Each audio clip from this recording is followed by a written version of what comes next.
I think our viewers, pretty intelligent people. We all understand that when you have an almost 7-1 favorite to win a series, laying 9.5 points in game one, pretty big mismatch on paper, obviously. But what I want to do today is go through some trends that I found that illustrate just the kind of history that the Indiana Pacers, your Indiana Pacers, are up against in these NBA Finals, facing what I think we would all agree has easily been the best team in the NBA all season. So here we go. Let's start with the fact, Andy, the Pacers were 66-1 to win the NBA championship before the season started. There have previously been only 6 teams to make an NBA Finals with preseason championship odds of 30-1 or greater. None of those 6 won the finals. The Pacers' preseason win total, this is obviously somewhat correlated with their championship odds, but the Pacers' preseason win total, 46.5. There have been 7 teams to make an NBA Finals with a preseason win total that low. Again, none of the 7 won the finals. A moment ago, I mentioned the Thunder's odds to win the series. There have previously been 11 instances of a team opening minus 600 or greater to win an NBA Finals. Only once. It was the 2004 Lakers. That was when Shaq and Kobe, I believe, had their implosion.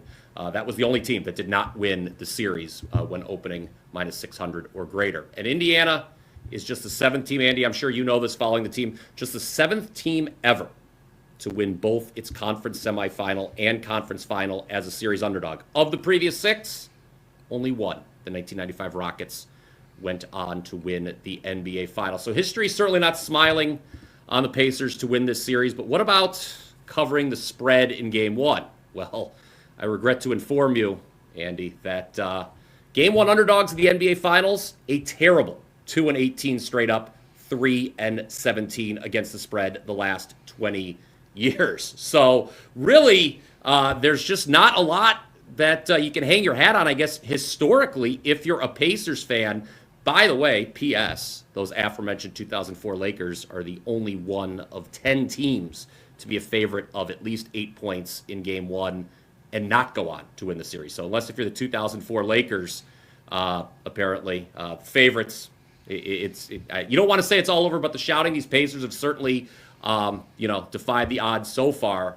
But the too long didn't read version of all this, I guess, Andy, is that Indiana may be in some trouble, at least historically speaking. Shout out to Bet Labs, by the way, for all of those trends that I went through. I thought that they were quite interesting and worth sharing because we all, again, I think we all agree Oklahoma City is a deservedly big favorite. But, the numbers really speak that they deserve to be a big favorite.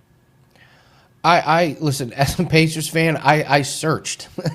I tried to, I can't get there. I mean, we're going to need bad shooting, uncharacteristic turnover. Like at this point, you're going for just like a hope and a prayer at this point. So I don't want to say it's over before it even started, but yeah, here's the thing, Andy, and again, you know this, and look, they took out my Cavs, okay, Indiana. But the thing that's so remarkable about this team is there have been 7 games where they have trailed by 15 or more points in these playoffs. They've won 4 of them. That's great. That's not supposed. You're not supposed to be able to come back from a 15-point deficit 4 times. Tip your cap.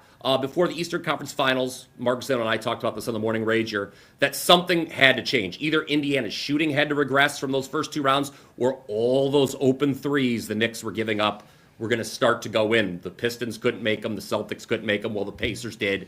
That's why they're here. And yes, it looks like I have our chat up as well, and the answer to that question is Detroit beat the 2004 Lakers in those finals. Yeah, from one hardworking guy to another, Andy, look, I do 2 videos every day here on the WagerTalk YouTube channel. You were kind enough to have me on here, the flagship, writing up plays every single day, wt.buzz/BP. There is no harder job that I have than corralling Mark Zeno each and every day on the Morning Wager. But we love it. We have fun, and it's a good time. So people can check that show out every Monday through Friday. You can also check out the Power 5. That is every day, 7 days a week. And Andy mentioned we've been seeing it well in the NBA playoffs. Perfect 6-0 run, as a matter of fact, in the NBA playoffs. We have a 4% best bet available for game one. It was $5 yesterday. You can still get it now. And if you don't want to pay, if you're like, I missed it, I don't want to pay full price, well, guess what? We've got a great special offer, Mark and I, a Morning Wager, 2 for 1. You get all my plays, all of his plays, 30 days, $299, one price, all the plays from the both of us. So we hope to keep seeing it well, Andy. It's an 18-6 run overall, up over 41 units the last 11 days alone, and 5 straight months with a winning record. Very proud of that, of course.